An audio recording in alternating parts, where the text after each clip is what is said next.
Hello everybody, welcome back to another episode of Toon Talk where I rank different albums from bands' discographies that I personally enjoy.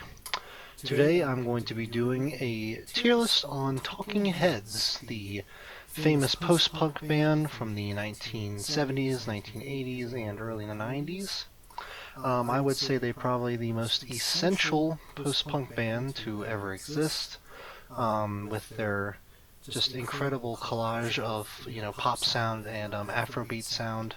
Their incredible the incredible work they did with Brian Eno, one of the best producers to ever exist, and they have made a very wide and very incredible, in my personal opinion, discography. So I'd like to go over it today. I'm going to be going in order of release date, just like usual. Starting with 77, going up to Naked, and yep, here we go. So, starting off in 1977, we have Talking Heads 77, their debut album. This is where Talking Heads, of course, hit their mark. They became especially big with the single Psycho Killer, which is probably one of the most iconic rock songs of all time. One of the most famous, I would say, nowadays especially, and still to this day remains their most popular song, which is pretty cool that it remains that way, because it is an excellent song, and it's probably still a top 5 Talking Heads song for me. For me personally, I think it's great, and the whole album is pretty good too as a debut. There are so many iconic Talking Heads songs on here. It's pretty well produced. David Byrne's lyrics, his quirky lyrics and his obsessions with certain topics show up on here. And it's just, I love his quirky singing style. The way he sings is just so memorable and just much different from he sings like no one else really ever has. Just has such an iconic voice, and that really shows, especially on this first album. I don't think it's their best work. I think that they have released better material, but I think it is an excellent way to start. You have the opener, Uh-Oh, Love Comes to Town, which I love. I love the beat in that. I love the wait for the moment to come. Love that. You got a New Feeling on here, which is great. No Compassion, the book I read. Don't Worry About the Government. I love the way that track starts with the little ding, the little, I don't know how to really say. You've got Psycho Killer, which I already mentioned is great. You've got Pulled Up, which is an excellent outro, and is probably one of their best closers ever. Even throughout their whole discography, it is one of their best closers. And that's saying a lot, because Talking Heads is known for having some incredible closers to their albums. But Pulled Up is just so much fun. I've always loved that song to death, and I've always liked this album quite a bit. I think there's great, everyone's working together really well. You've got Chris Frantz on drums, his drums sound great. Tina Weymouth on bass, who is probably one of my favorite bassists. I'd probably say she's a top 10 for me personally. You've got Jerry Harrison on keys, which sounds great, and then you've got David Byrne on lead guitar. And I've already said I think he's an excellent lyricist, an excellent songwriter, excellent vocalist, and the only one for Talking Heads. And for a debut album, it's pretty damn good. There are some low points for me. I'm not a big fan of Happy Day, and then Who Is It is just okay for me. And First Week, Last Week, Carefree, that's the whole title of the long. That one's just kind of okay to me too. But tons of great tracks on here, some of their most iconic songs ever, and I think it's held up pretty well. Now it's kind of hard to tell where to put this, because I don't know. I think we'll do a B for now. It might go up to an A, but I think a B is good, because this album has some issues. It's not their most well produced. It's just got some moments on it that aren't as memorable, but I mean, it's still a pretty good album, I would say. So maybe by the end of this we'll bump it up a little bit. Alright, now next up we have their sophomore album from 1978, More Songs About Buildings and Food. And for me personally, this is a little bit of a step down from their debut. I don't think there is as many iconic songs on here, even though there are still some great tracks. This is their first album with producer Brian Eno, who is, of course, again, I said, one of the best producers ever. He's been a part of some of the most iconic bands of all time, and he is a staple of Talking Heads, especially the upcoming 3 albums. He is a staple of their work. And I don't think these albums would be anywhere near as good without him being there to help. He basically was like a 5th member. But in my opinion, this is the weakest of the trilogy that he worked on. Not to say it's a bad album by any means, but for me personally, a lot of these songs are better on the live albums, which, that's another thing. Talking Heads have some of the most iconic live albums of all time, Stop Making Sense, and the name of this band is Talking Heads. 2 of, like, the most iconic, I've said that word a million times already, but 2 of the most iconic live albums ever, or just in my personal opinion. But a lot of these tracks are better on there. For example, The Girls Want to Be with the Girls. It's like night and day on here compared to on the live cut. There's just so much more personality, and David Byrd's singing just sounds so much more alive on the live version. I just think that the studio version doesn't even compare. I never listened to that version of it. And then there's other tracks like Warning Sign, Artists Only, Stay Hungry.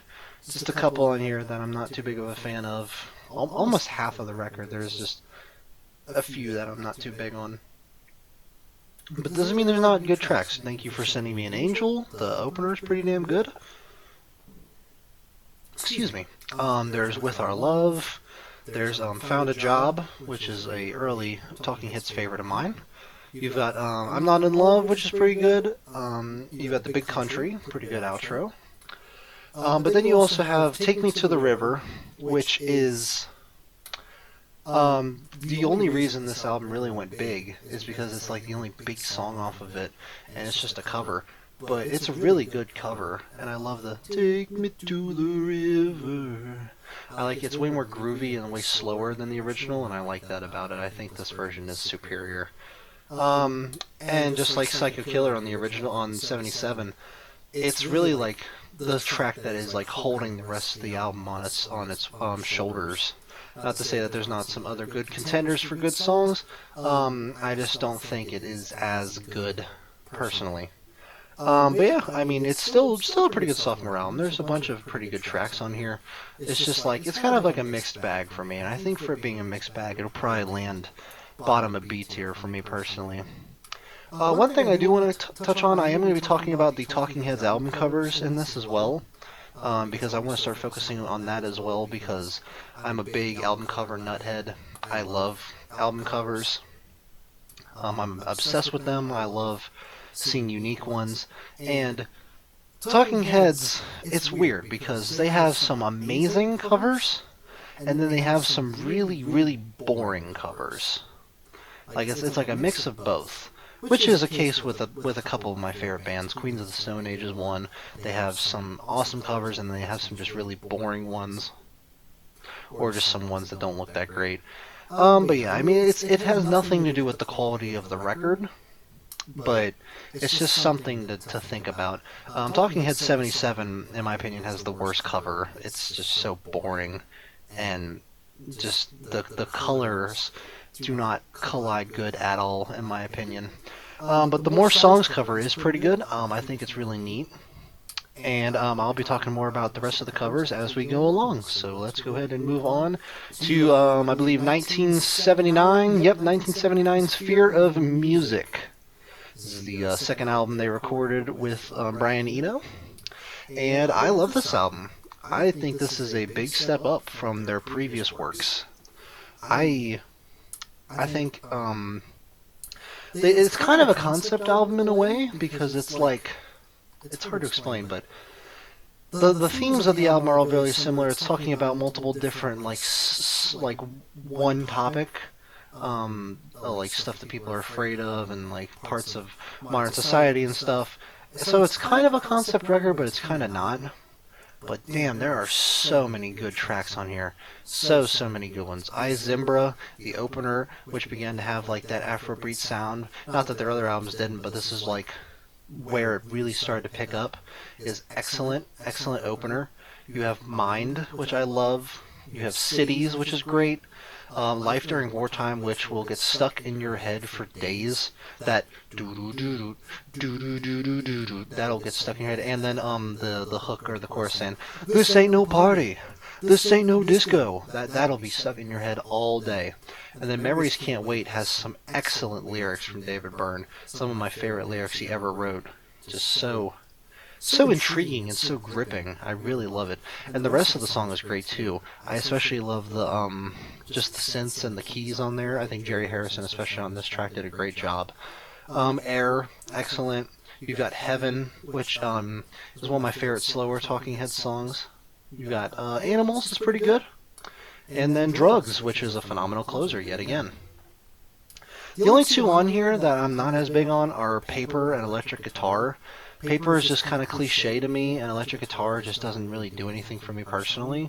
Not that it's a bad song, it's just not one that I come back to often unless I'm doing a full re-listen.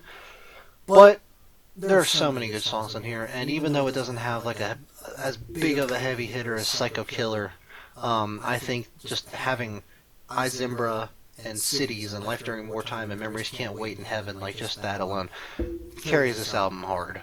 And though it does have like 2 low points, it's still excellent. It is an excellent album from the band. Definitely better than their two first albums. I would happily put it in an A tier. And then the cover for this one is really boring, sadly. I wish it had a more interesting cover. I like the logo in the top left. It looks really cool. I just wish that there was something cool to go with it rather than just kind of like a black background. But that, of course, like I said, does not change the quality of the record at all. Still an excellent album, still a personal favorite from them of mine. Alright, moving on to 1980, we have Remain in Light, the final album they did with producer Brian Eno. This is where I think they really found their footing as a group, and this is the one, man. This is the album. This thing... this is like one of my favorite albums of all time, I would say. It's definitely, I would say, a top 10 for me. Yeah, maybe top 10. It'd probably be right around 10 or 9 on that list, but it is in the top 10 for me. I adore Remain in Light. I adore this album. I could gush about it for hours. I could go into each track in depth, one by one, but I won't. I'll try to keep it pretty brief because I don't want to spoil too much. I think this is an album that everyone must listen to, no matter what type of music you like. It is so well. It is one of the best produced albums ever made. It is so experimental and freaky and weird. It's so catchy. It's so goofy, but it's so eerie at the same time. There's so many memorable songs on it, and so many iconic bass lines, so many iconic like lyrics, so many like just amazing all throughout. I think David Byrne sounds the best out of any of the albums on this one. His singing just sounds phenomenal. I think his lyric writing is at its best on here, and I think conceptually and like instrumentally, this is the best Talking Heads ever gets. Which is saying a lot because it's one of their shorter albums. It's only got 8 tracks compared to like the 11 that the previous 3 have had. And I'm pretty sure only this and Speaking in Tongues have 8 tracks. I'm pretty sure the rest have 11. But that just goes to show you the quality of these songs. Because like, holy shit, this album is absolutely stacked. Starting off, there's Born Under Punches, also known as The Heat Goes On, which is the best Talking Heads opener, hands down. There's not even competition. This song is freaking amazing. I love I love the drums especially, and I love that guitar hook, that I love David Byrne singing, the way he goes, "Take a look at these hands!" God, the way he sings it, just, there's so much personality. You can really tell that he loved just doing what he was doing. You've got the hook of the "Heat Goes On" that is impossible not to sing along to. The whole song, it's a long song, but it is so worth the length. It is amazing. I love it, and I listen to it all the time. Same with "Cross-Eyed and Painless," second track here. Just super catchy, just super groovy, super fun to sing along to. It's yet again a pretty long song, around almost 5 minutes, but it's just so worth its length. Yeah, "The Great Curve," track 3. You've got those amazing, like, I guess they're like bongos, I guess you could say, those bongo drums. But yeah, this thing is just, it's the longest track on here. It's 6.5 minutes. Probably has the second best lyrics on the entire thing, and it is well worth the length, in my personal opinion. I think it's great. Then we have one of the big ones, one of the big ones, "Once in a Lifetime," one of the band's biggest songs ever, and for good reason. This song is a masterpiece. It is I mean, all of them so far have been masterpieces, but this one is a masterpiece. Oh my god. One of the most iconic bass lines from Tina Weymouth ever. The boom boom boom boom boom boom boom. I know it's gonna sound stupid when I do it, but oh my god, that bass line is amazing. Oh my god, and just everything about it.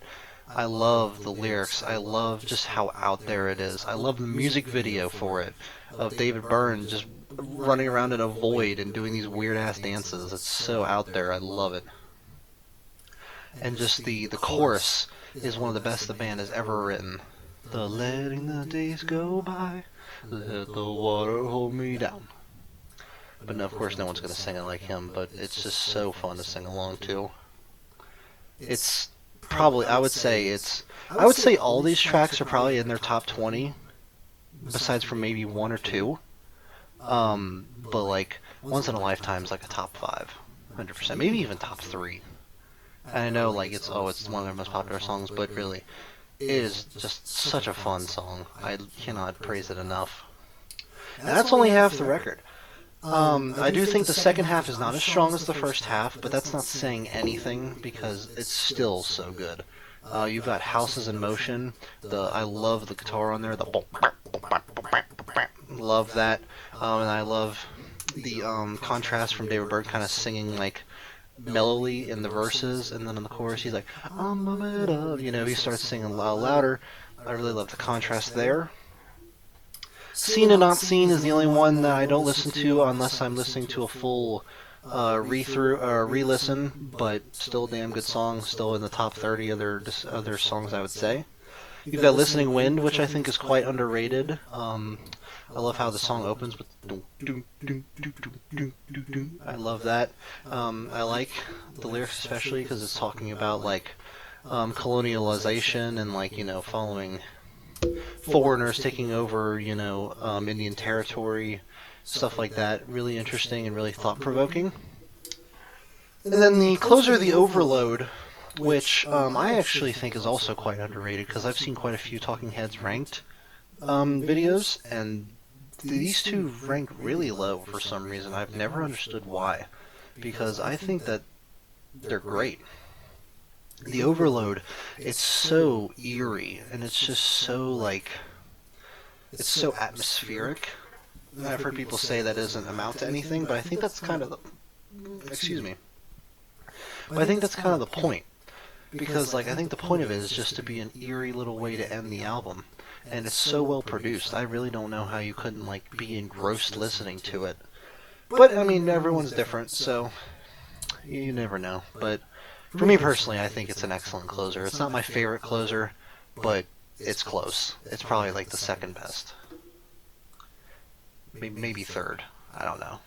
But yeah, I mean, yeah, "Remain in Light," excellent album. In my opinion, it's a 10 out of 10. Just for me personally, I've been listening to this album for years. It's what got me into the band. I love it to death. I know a lot of other people love it to death. And it would be a 10 out of 10. It's an S tier for me, of course. I really can't praise it enough. I think that is a must listen if you're a music nerd like me. And yeah, that's all I have to say about it for now. I do one day want to make a standalone review of it going kind of more in depth, but we will leave it there for now. Alrighty, album number 5. This is their first album since '77, where they weren't working with Brian Eno producing, which, I mean, you honestly really could not tell because this thing is incredibly produced, just like the previous few records, and this album is incredible as well. This is a phenomenal way to follow up. Came out in 1983, so 3 years after Remain in Light. All the albums up until Remain in Light came out a year after each other, and there was a little bit of a gap with this one. And I think it shows because the quality of the instrumentation here, the quality of the songwriting, everything is just as good as it was on Remain in Light, with one exception. But we'll get into that. I also made the mistake earlier. I said that this was 8 tracks. No, it is 9. I forgot that there was 9 instead of 8, so my apologies. But, yeah. This thing is freaking stacked, just like Remain in Light. You've got Burning Down the House, the opener, which is like one of the most iconic songs of the 80s, one of the most iconic Talking Heads songs. Of course, you have its appearance in Revenge of the Nerds, which is a big part of its popularity, and I love that movie. I know a lot of people do. But it's just so... I know I repeat myself a lot, but it's just so groovy, so catchy. I love the synths and the... I just love the synths near the end of it. It's just so fun. You've got Making Flippy Floppy, which is such a stupid-ass title, but I love it, and I love the track. Girlfriend is Better, which is another top 10, I'd say, Talking Heads track. I love the chorus. I love the, I got a girlfriend who's better than that. And I love the... it's kind of hard for me to recreate it, but if you've heard the song, you know what I'm talking about. It's just so intriguing. Slippery People's great. I Get Wild is also great. Moon Rocks is fun as shit. Pull Up the Roots is great. You've got This Must Be the Place, which is also another one of their most iconic songs and another favorite of mine. Mainly, my favorites on here are the most popular ones, which isn't similar to some of the other ones. I know that a lot of my favorite Talking Heads songs are some of their most popular, but it's especially apparent on here. I think that Burning Down the House, Girlfriend is Better, and This Must Be the Place. Although the album would be excellent even without those tracks carry it up so freaking hard. They really do. Those 3 songs are a must listen. And the whole album is in general. The only one on here that I'm not as big on is Swamp. Not that it's bad by any means. I just don't find myself listening to it as much as the rest of the record. But hey, this thing is just as not just as excellent, but almost as excellent as Remain in Light. It's also an S tier. It's like a 9 out of 10. There really is very little to complain about. All the tracks are amazing. They're all so fun and so catchy. They're all so well written. I really just think it's good. I think it's great. And yeah, that's really, I'll keep it there. I'll keep it nice and brief.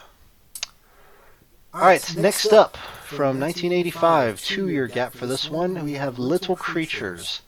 And this is where the band began to take a shift from more of an Afrobeat sound into more of a Latin sound, which was pretty much all chosen by David Byrne. The rest of the band really didn't want to make that change, but he really wanted to push it and see how they could do. And the rest of their discography from here on out kind of follows that. And this is where we start to enter a little bit of a downward spiral with Talking Heads. It doesn't start bad, because we're going to talk about Little Creatures, and I quite like this album a lot. But after this, we have to go over some rough ones. But let's start with Little Creatures. This album's good. I like this album a lot. I think it's actually quite underrated. Even though, I know a lot of people do like it. There are some really bad low points, which we'll get into. But for the most part, this album is pretty damn memorable. You have And She Was, the opener, which is just great. I love the, and she was lying in the grass, and she could hear the highway, I love his falsetto he uses on that track a lot. and the whole thing is just super catchy. Give Me Back My Name, it's a pretty memorable one. Creatures of Love is great. The Lady Don't Mind is okay. Not one I come back to too often, but I do enjoy it. You've got Stay Up Late, which might include some of David Byrne's worst lyrics of all time. If you've heard it, you know what I'm talking about. The little baby, little pee-pee, those lines, and he's a little plaything. I don't know what the fuck he was thinking of when he made that song. He must have been on something. It's still a good song. It's very catchy. Just the lyrics are very, very questionable. Television Man is one of my most underrated Talking Heads songs, in my opinion. I think it's great. I love the hook of the na na na na na na na na na na na. And I just, for some reason, I love the way he says Television Man in it. It just has so much oomph to it. You've got Road to Nowhere, which, my god, I adore this song. I love the freaking drums. I love the way Chris France does the drums on this thing. It sounds excellent. I love the theme of just going down a road to nowhere where we're all going to die and life's basically pointless, but we might as well just live for what we have. It's just... I love the way David Byrne sings the "We're on a road to nowhere." I love the opening where it's like a little chant before the song actually starts. I love everything about it. It's probably my favorite Talking Heads closer personally, even though I do think This Must Be the Place is better. I'd probably say Road to Nowhere is my favorite personally, and I listen to it all the damn time. And then we have the only low points for me, which are Perfect World and Walk It Down, which I think Walk It Down is terrible. It just sounds so cheesy, so 80s in a bad way, because there is a way to sound 80s in a good way, and I just think it sounds so generic and so watered down, and just not up to par with even the rest of the record, let alone their entire discography. And Perfect World is just one that I'm just kind of like, it's okay. So, I mean... still not a bad record. I know a lot of people would rank it pretty low, and I would probably say it's in the bottom half of their discography. But for me personally, I probably would say it's the best of the lower half. I'd probably put it at a B tier, I would say. Yeah, we'll go with a B tier. I'd say it's right above more songs. I just think there's a lot more bangers. You know, And She Was, Television Man, Road to Nowhere, Stay Up Late, minus the lyrics, and The Lady Don't Mind. You know, you've got a lot of very good and catchy tracks on here. So I do think that bumps it up above more songs, even though I do like that record too. Alright, so now the downward spiral begins. Here we go. Alright. I was wrong again about the tracks on here. There's only 9 on this next one as well. Oh, also, just real quick talking about some of the covers. I love the Remain in Light cover. I love it to death. I think it's so freaking cool and interesting. The Speaking in Tongues cover is okay. The Little Creatures cover is terrible, but I love it personally. And True Stories is their worst cover besides for 77 because it is so boring. It's literally just their name with some colors. I don't like it at all. Alright, but now getting into the songs, we have 9 tracks here, and this is actually the soundtrack for a movie of the same name that David Byrne directed, and this is just the tracks to go with it. So it opens up with the very, poppy rock song, Love for Sale, which I do like personally, but it's very generic by their standards, even though I do enjoy it. It's not the best way to start, but it's not terrible. Puzzle and Evidence is good. Hey Now, it's pretty alright. Papa Legba, I'm not too big of a fan of that one, even though it is pretty damn long, but I don't get much out of it. You've got Wild Wild Life, which is the most overrated song in their whole catalog. I don't like the lyrics. I don't like the way he sings it. The way he says, I'm wearing my pajamas, and then he says, I ride. The way he says that, he says, I ride a hot potato. The way he sings that, oh my god, it sounds disgusting. The chorus is annoying. The whole song's pretty annoying. I don't know why it's one of their most popular songs. I don't care for it at all. Radiohead is pretty good. It's not one of their best, but it's one of the better songs on the record. And it actually, of course, inspired the band Radiohead to get their name from it, which I think is a really cool fun fact. Dream Operator's good. People Like Us is, it's okay. I'm not a big fan. It's not for me.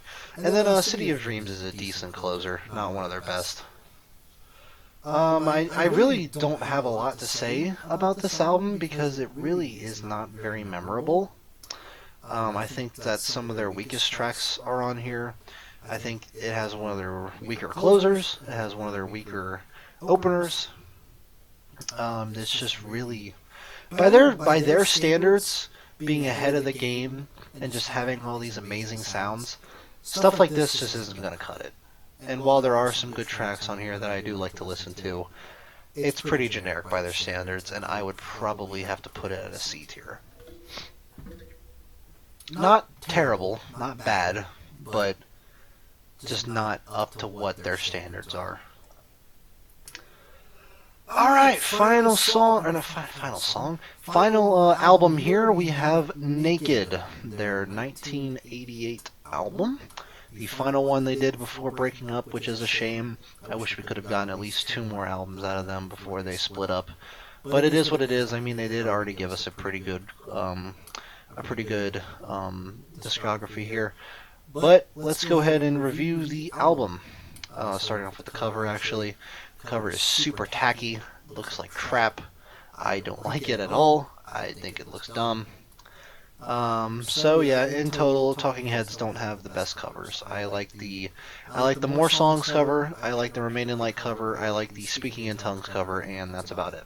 I do not like the rest of them. But getting into the actual songs, there is Blind, which is actually a pretty good opener. I think it's a great way to start. And then the stretch from Mr. Jones and Totally Nude is good.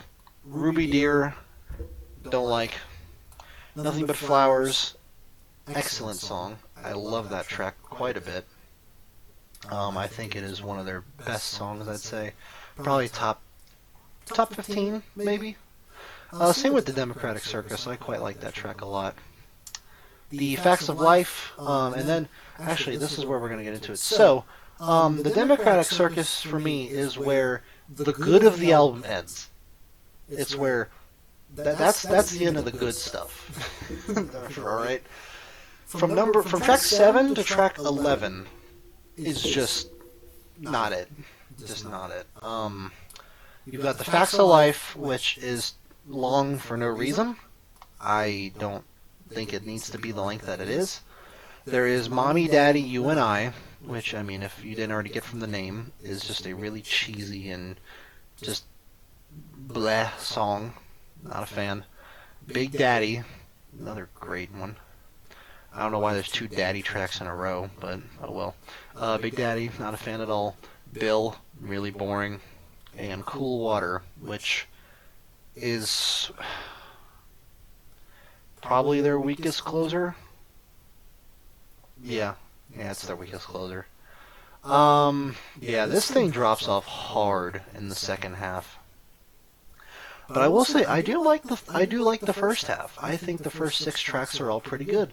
Ruby Deer is the only one that I'm not a huge fan of, but Blind, Mr. Jones, Totally Nude, Nothing But Flowers, and the Democratic Circus are all tracks I like quite a bit. The second half it takes a deep nosedive for me.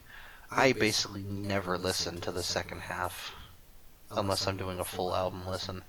And every time I come back to it, I just don't like them. Not a fan of those songs. So, I would, this is difficult. I would probably put it above True Stories, because I do like that it's more experimental than True Stories is. I would probably say True Stories is their weakest. But, man, I mean, if the second half was a bit better, this could have been probably at, like, here and B, but man, it drops off hard. But yeah, it looks like that is the end of their discography. Here's my tier list for Talking Heads.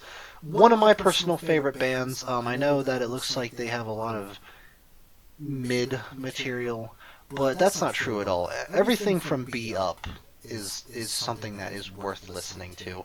And 77 is right on the edge of being an A, and I think Little Creatures is pretty damn good too.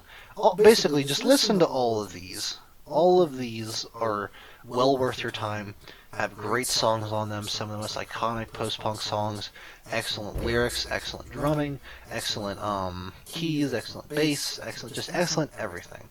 I think that all of them are well worth a listen. I think that Talking Heads is a band that deserves to be remembered for their iconicity, for their unique sound, just for them really changing how music was during that time in a way, and also just having some of the best produced albums of all time. They're always going to remain in my heart. I didn't even mean to make a pun there. They're always going to be in my heart. I love them to death, and I think that they will always stand the test of time. But yeah, I think that's going to do it for this tier list. Thank you to everyone who made it this far. And I think my next one will probably be an MGMT tier list. It'll be a little shorter because they only have 5 albums. I'm going to be including 6 personally. But yeah, just, keep an eye out for that if you're interested, and make sure to leave a like and a comment if you would like to. Thank you so much for watching.